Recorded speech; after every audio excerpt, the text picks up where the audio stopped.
Hi guys, and welcome back to another video. This video is the inbox review of the German jagdpanzer E-50 MIT 12.8cm L/55 Jagdtagger 2. This particular kit I purchased for a group build, in particular the John Moore Scale Models group build. So the subject of that group build are things that never went into production or were mass produced. Such as the E-50, the E-100, and other tanks and planes and cars and whatever you can think of that was never mass produced.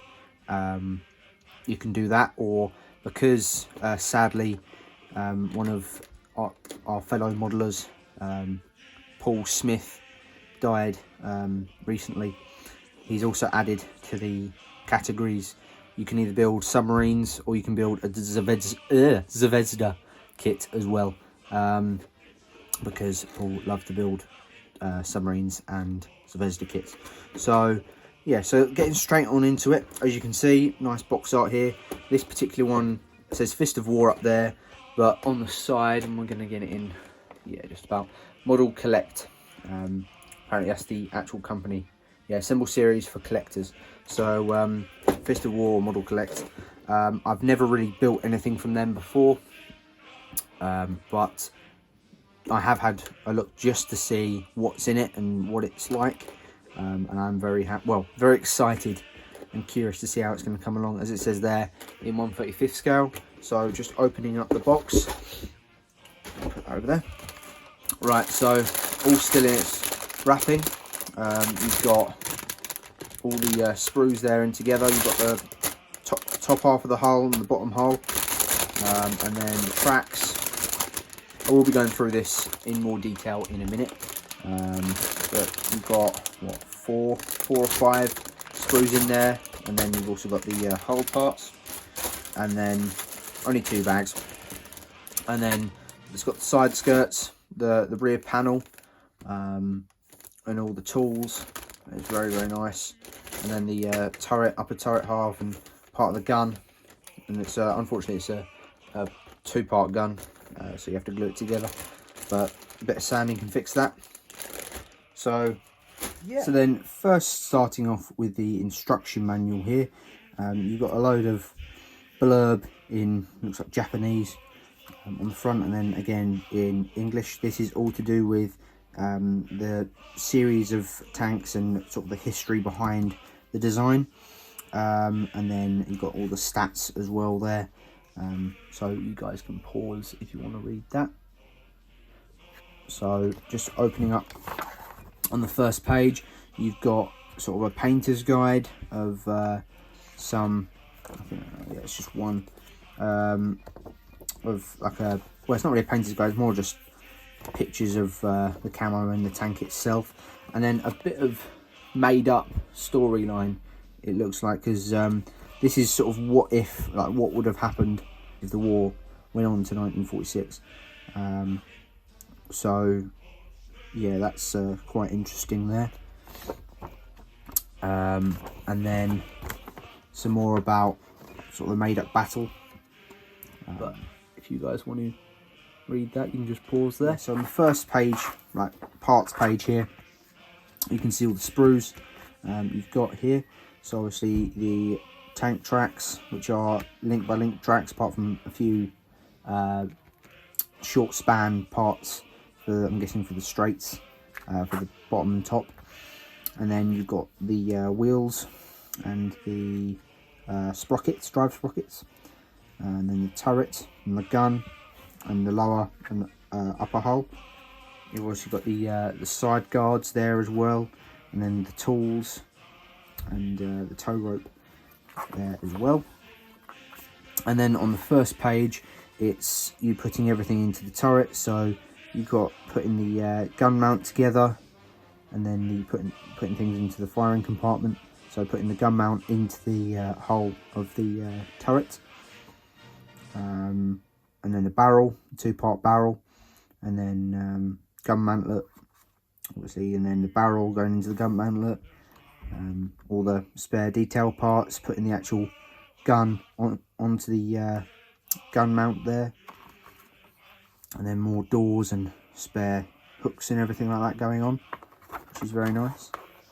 And then putting details onto the upper hull, so such as the headlights and some tools, and I think there's a hatch going on there as well, and yet again on the other side of the tank, so you got the tow rope going on and some hatches as well. I think, yeah, these are the two drivers and the that would be the whole machine gunner, but I don't think there is a whole machine gun on this, so maybe it's a co-driver, possibly. I'm not sure what their job would be, but and then putting the road wheels together and the drive sprocket and the guy, I think this is a guy, yeah, idler wheel, that's it, it says there.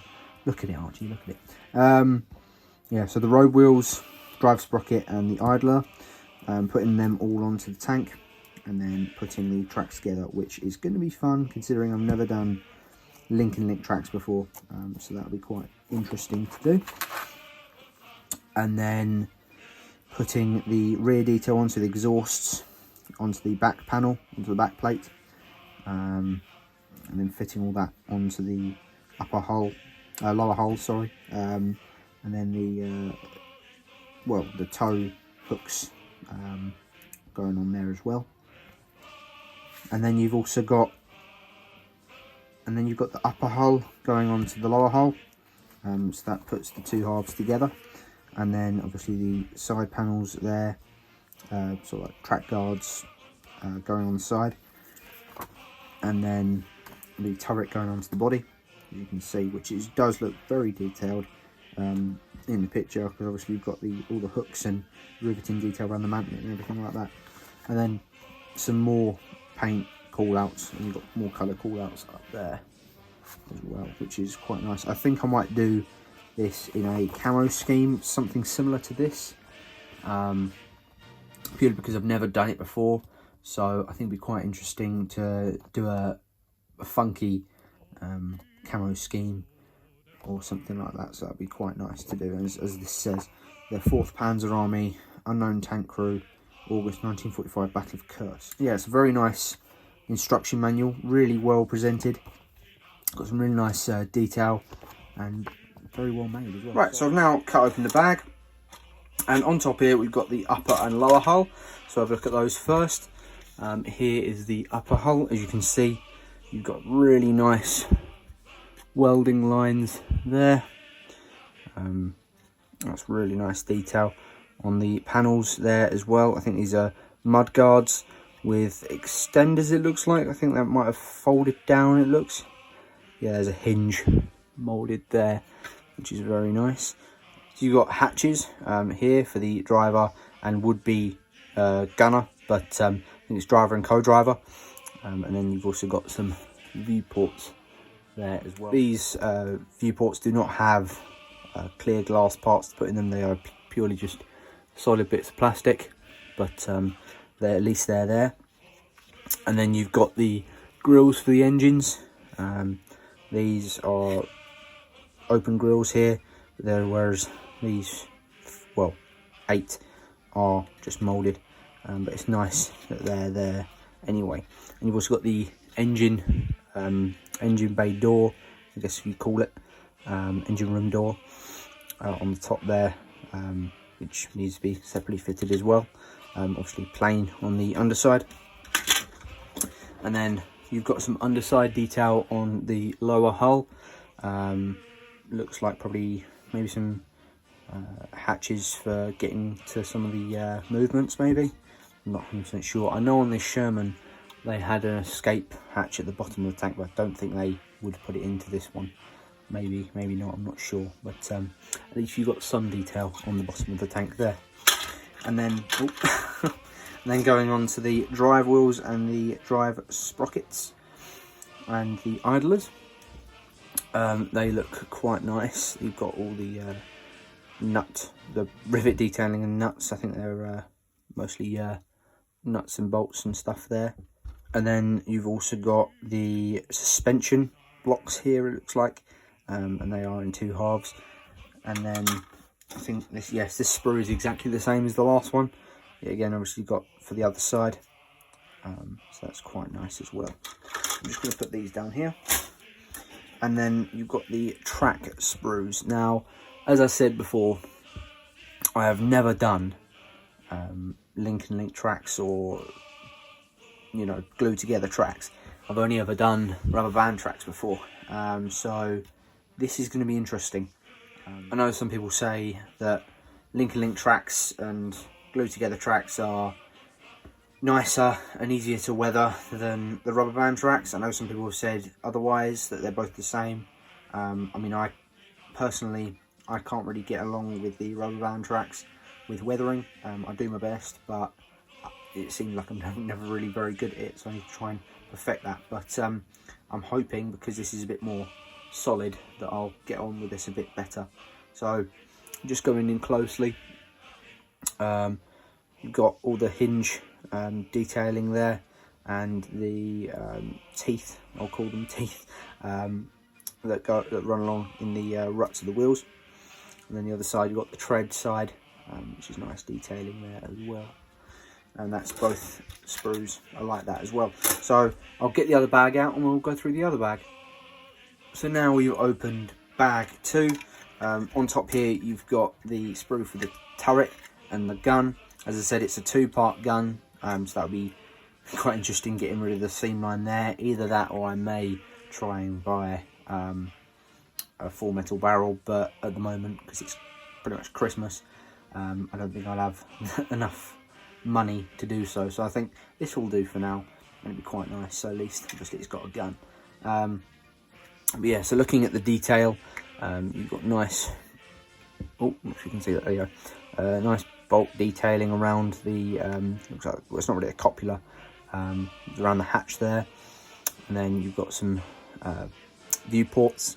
Looks like you've got the option of fitting a top-mounted machine gun, which I know the Hetzer has got that on as well.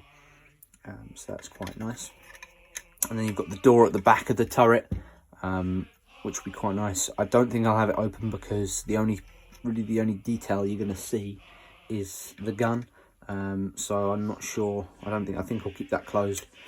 And then you've got the looks like the mantlet, part of the mantlet. As I said, the 2-part gun. The gun shield, I think that's called. And then what else? Looks like some sort of box. I think this might be something to do with the mechanism of the gun itself inside the tank, either outside detail. Then you've got the breech end of the gun here, which obviously again is a 2-part construction. And then some handrails here. I'm not sure what these are. Oh yeah, these are hooks for equipment, say spare bits of track and things like that, which is quite nice. And also I do believe these are the viewport shields, and that would go on here, just to cover the viewport so it doesn't get damaged by a shrapnel or by a bullet. And yet again, as you can see on the side of the turret here, got really nice welding detail, very nice and neat. It was typical of the Germans.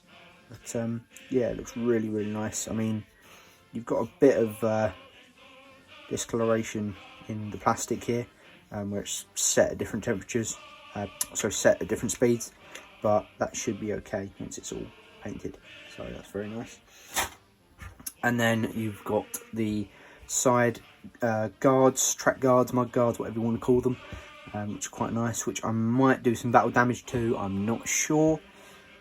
Depends on whether I'm going to do it sort of factory finish, just come out the factory, or if I'm going to do it sort of battle damaged in Berlin or something like that. But I'm not sure whether I'm going to do a diorama with this, but we'll have to wait and see. And then you've got the rear panel here as well for the hull, and then the fixtures for the drive sprockets. It's either for the drive sprockets or the idler wheels, either or. I think it might be drive sprockets. And then the hatches, the tow cables, we've still got 3 of them, probably 2 heavies and a lighter one. I'm not sure whether they're probably most likely different uses looking at them. And then some tools. I'm not sure whether I'll be putting these tools on or not. It just depends. And then you've got a jack. Yet again, more tools. and then parts of the exhaust, and it looks like some more mud guards for the rear. I think it looks like they go on to the rear panel here, so that's quite nice. And then the hooks for the tow cables, so it's very nice. It looks like that's broken, maybe. Yeah, that's broken now. I'm not sure. That's an axe. That's actually broken in the box. That's quite thin, so that's one problem. I can also see some warping on these wire cutters as well, which isn't good straight out of the box, but I have to try and get on with that. And I might not put them on. I might find some spare parts from another kit or something just to bulk it out, or not put them on at all, because that would be quite easy to do. But yeah, another thing I forgot to mention is about the decals. You can just about see them through the grease-proof paper there, but they do look quite nice. I will be numbering it. I'm not sure whether I'm going to be putting the horses, like the knights on the horses on. I may do, just depends on what happens when I come around to it. But yeah, they do look quite nice in there as well. Unfortunately, there is no photo etch that comes with this kit. I wasn't sure what would come with the kit and what wouldn't, so I think I'm just going to build it as it is. As I said, I might pick up a photo etch kit for the tools or something like that, just because then I can have some on there. If not, I won't put any on, so that'd be, either way, it doesn't really matter. It will look quite nice at the end when it's finished, because I can have it so it's just come out of the factory, not had anything put onto it. It's just fighting in Berlin sort of thing, or something like that, so it'd be quite nice. But yeah, today is the day before Boxing Day, Christmas Eve as you would put it. But yeah, so I was thinking about doing a December update on everything that I've been doing, because I've finished some kits and I've started some others and got them further. I've also got a bit of progress with the railway side of things, a little bit, not a lot, but yeah, so hopefully I will be getting that out sometime this month, so do look for that. Have a Merry Christmas and a Happy New Year. If you don't celebrate Christmas, then have a Happy New Year all the same, and stay safe with this time in COVID. I mean, at the moment in Essex, we're in tier 4 of lockdown, so it's not great, but you know, we've got to make do with what we got, haven't we? So yeah, as I said, stay safe, have a good one, keep modelling, bye bye.